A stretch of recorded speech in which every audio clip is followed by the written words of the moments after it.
Ada seorang sahabat Nabi yang bernama Abdullah bin Amr ibn al-As.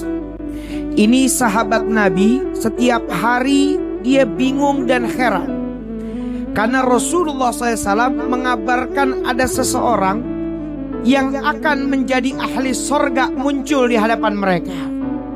Jadi tiap Abdullah bin Amr ibn al-As ini ada di tengah-tengah Nabi, lalu Nabi ngabarin, kata Rasulullah, sebentar lagi akan muncul seorang penghuni sorga yang dimana dia sudah dicatat oleh Allah sebagai penghuni sorga.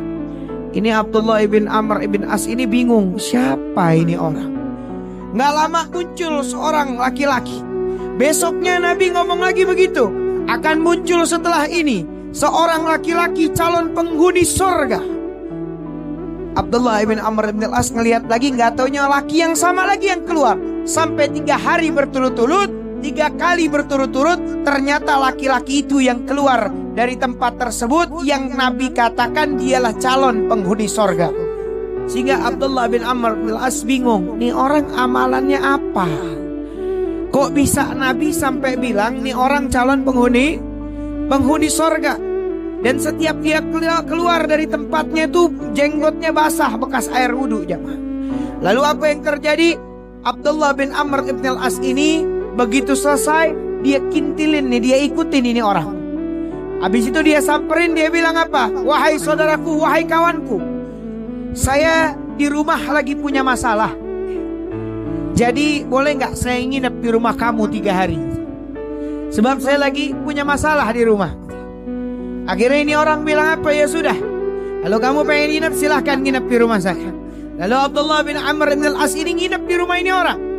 Saking penasaran amalan apa yang dia kerjain, sehingga Nabi sampai 3 kali bilang ini calon penghuni sorga. Sampai di rumahnya dia nginep hari pertama, hari kedua dia nginep.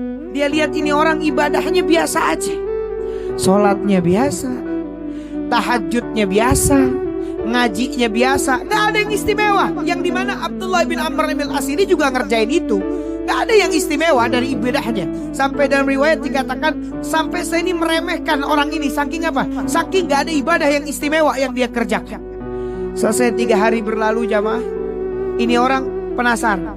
Abdullah bin Amr bin al-As nanya, wahai saudaraku, mohon maaf, sebenarnya saya nggak punya masalah besar di rumah. Karena kalau rumah tangga pasti ada masalah kan. Makanya beliau bilang apa? Di rumah saya lagi ada masalah.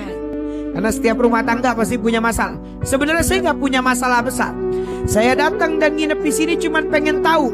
Sebab Nabi sampai bilang 3 kali bahwasanya kamu ini calon penghuni sorga. Apa amalan yang kamu kerjakan sehingga kamu dicatat sebagai penghuni sorga? Lalu kata ini orang apa? Amalan yang saya kerjakan yang sebagaimana kamu lihat. Gak ada yang lebih. Yang sebagaimana kamu lihat, itulah amalan saya. Akhirnya Abdullah bin Amr bin al-As ini berbalik, bu, ini hadis sahih dari Nabi kita Muhammad SAW. Ini hadisnya dari Nabi kita Muhammad SAW. Ini cerita yang sahih dari Rasulullah. Arti saya tidak menyampaikan hadis palsu, saya tidak menyampaikan hadis yang lemah. Saya sampaikan hadis sahih. Ada satu amalan seseorang yang langsung dicatat oleh Allah, dia calon penghuni surga. Begitu Abdullah bin Amr ini pergi, mau berpaling, akhirnya ini orang tersentuh hatinya untuk ngebocorin rahasia amalannya. Lalu dia panggil, wahai fulan, wahai saudaraku, betul amalan saya yang seperti yang kamu lihat, nggak ada yang lebih. Tapi tidak ada yang amalan saya kerjakan kecuali hanya saja setiap saya naik ke atas tempat tidur saya memohon kepada Allah untuk memaafkan semua orang yang menyakiti saya. Setiap saya naik ke atas tempat tidur, tidak saya pejamkan mata kecuali saya memohon kepada Allah bahwa saya minta ampun untuk orang yang telah menyakiti saya. Dan gak cuma itu, saya maafkan semua orang yang menyakiti saya. Dan ini orang dicatat dan dijaminkan oleh Allah sebagai orang ahli surga karena memaafkan orang yang telah jahat kepada dia, yang telah menyakiti dia, dan dia